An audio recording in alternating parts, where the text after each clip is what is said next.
Lagtawin C. Mendoza, galing sa section ng Wapet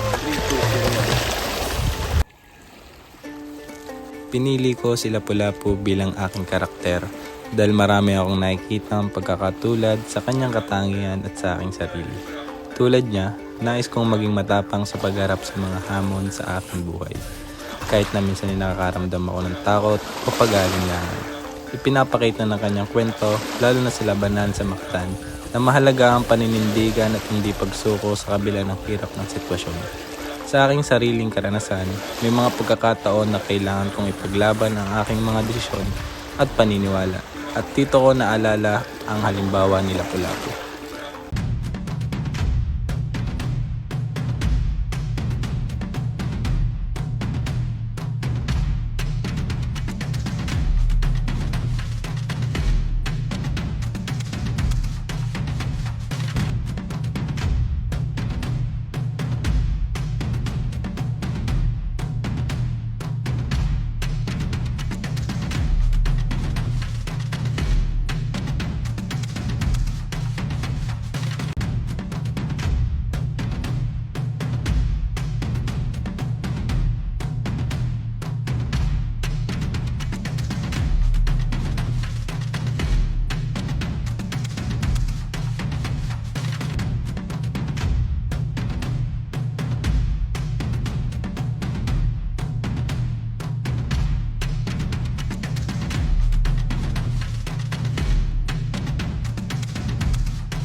buong tapang harapin ang buhay at kapin ang tagumpay.